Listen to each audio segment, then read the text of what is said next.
And welcome back to Hannity. So after 8 years of timid, weak, and feckless leadership, America is now back on offense. And as a result, we're seeing major adjustments from both our allies and our enemies. And that's tonight's opening monologue. President Trump is now orchestrating a very profound and dramatic shift in how America leads on the world stage. It continued earlier today when the commander-in-chief held a joint news conference with NATO's Secretary General, while the president talked about member countries contributing their fair share of money to joint security. And he pushed for a stronger focus on the issue of terrorism. Also today, after the Trump administration has repeatedly condemned Russia over the Syria chemical weapons attack, well, the Secretary of State, Rex Tillerson, he was in Russia meeting with his foreign diplomatic counterpart and with Vladimir Putin. And in response to the growing threat of North Korea developing a nuclear weapon, well, the president has ordered what he is calling an armada to the region in a major show of force. Here's the bottom line tonight. It's very simple for the world to understand. There is a new sheriff in town, and the world is beginning to take notice.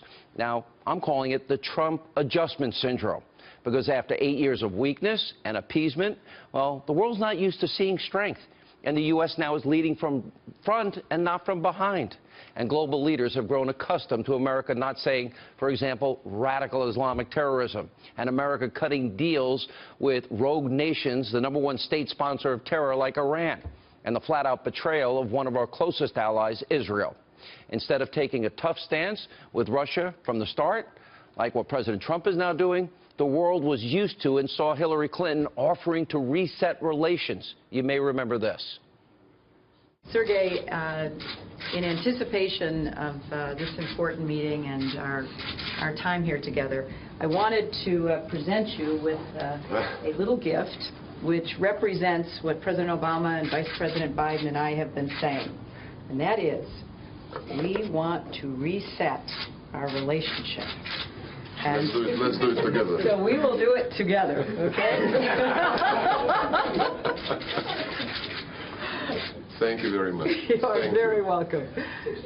We worked hard to get the right Russian word. Do you think we got it? You get it wrong. I got it wrong. It should be перезагрузка. And this says перегрузка, which means overcharge.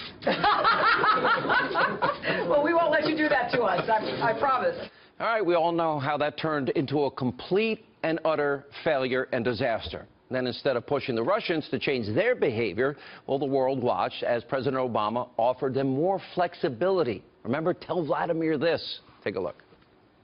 This is my last election for you. Yeah. And after my election, I have more flexibility.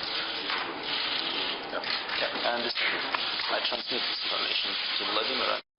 Barack Obama, he gave Russia space to operate, and guess what Vladimir Putin did? He took full advantage and ended up walking all over him. But now that President Trump has restored American leadership on the world stage, well, countries are having a hard time adjusting, and he's making guys like Putin, Kim Jong-un, Bashar al-Assad, radical mullahs in Iran a little bit uneasy.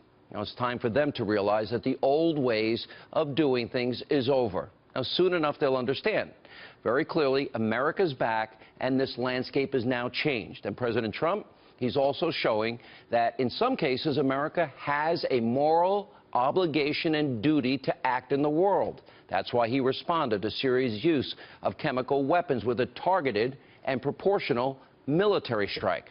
Now, I know his actions in Syria is causing some saber rattling, and there's criticism of what America's role in the world should be. But to those of you who disagree, let me ask you this question. Should America, the United States of America, sit on the sidelines while innocent men, women, and children are gassed to death with chemical weapons? Should we really let what happened there, keep going on? Or should we try and use America's might to stop evil in our time? Now, President Trump made the right decision. He drew a line in the sand with Syria and letting Assad know that the use of chemical weapons will not be tolerated. So to the detractors out there, the commander-in-chief, he's made it clear. There will not be American boots on the ground. That was a campaign promise in Syria or anywhere else for the time being. Now take a look at what he told our friend Maria Bartiromo. Just so you understand, we're not going into Syria. But when I see people using horrible, horrible chemical weapons, which they agreed not to use under the Obama administration, but they violated it. They said they got rid of them. Hey, look, what I did should have been done by the Obama administration a long time before I did it. And you would have had a much better, I think Syria would be a lot better off right now than it has been. Now, Maria will join us later in the show. Look, I understand. America cannot be the world's policeman. We can't rush into every single crisis all around the world. This is a 7-year civil war. We're not going to solve all those problems. But if America doesn't lead and take a moral